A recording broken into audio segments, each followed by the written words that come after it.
বন্ধুসকল, আপোনালোকক মই মোৰ চেনেল MC জ্ঞান সলিউশনলৈ স্বাগতম জনাইছো। আপোনালোকে আজিৰ ইয়াতে 5টা অসাধাৰণ প্ৰশ্ন উত্তৰ পাব, গতিকে ভিডিঅটো স্কিপ নকৰাকৈ আপোনালোকে চাই যাব।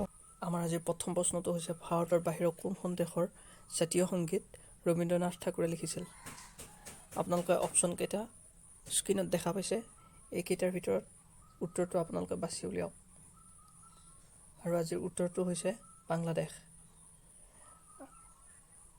আপোনালোকৰ সাধাৰণ জ্ঞানৰ বাবে মই কৈ দিছোঁ, ৰবীন্দ্ৰনাথ ঠাকুৰে ভাৰত আৰু বাংলাদেশ দুয়োখন দেশৰ ৰাষ্ট্ৰীয় সংগীত লিখিছিল, কিন্তু 1/3 লংকাৰ জাতীয় সংগীত অৰ্থাৎ শ্ৰীলংকাৰ জাতীয় সংগীত শ্ৰীলংকা মাথা শব্দ আৰু সংগীতক গভীৰভাৱে প্ৰভাৱিত কৰিছিল। এতিয়া আহিছোঁ মই আপোনালোকৰ ওচৰলৈ 2 নম্বৰ প্ৰশ্নটোলৈ। 2010 চনৰ কমনৱেলথ গেমৰ কোনটো শুভংকৰ অৰ্থাৎ শুভ চিহ্ন আছিল? আপোনালোকৰ উত্তৰটো কওক। উত্তৰটো হৈছে চেৰা। 2010 চনৰ কমনৱেলথ গেমছৰ শুভংকৰ চেৰাৰ আৱৰণত থকা ব্যক্তিজনৰ নাম আছিল দহিয়া। 3 নম্বৰ প্ৰশ্নটো লৈ আহিছোঁ। 3 নম্বৰ প্ৰশ্নটো হৈছে, অসমৰ প্ৰথম বাতৰি কাকতখনৰ নাম কি? অসমৰ প্ৰথম বাতৰি কাকতখনৰ নাম হৈছে আছাম মিহিৰ।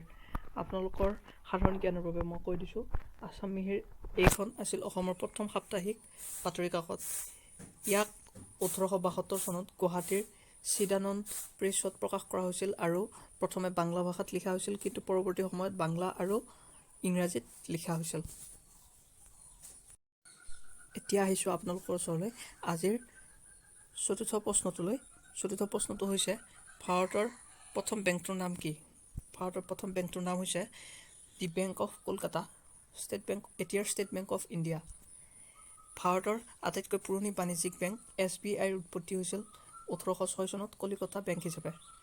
3 বছৰৰ পিছত বেংকটোক এখন ৰাজকীয় চাৰ্টাৰ জাৰি কৰা হৈছিল আৰু বেংক অফ বেংগল নাম দিয়া হৈছিল আৰু পিছত গৈ ষ্টেট বেংক অফ ইণ্ডিয়া কৰি দিয়া হৈছিল।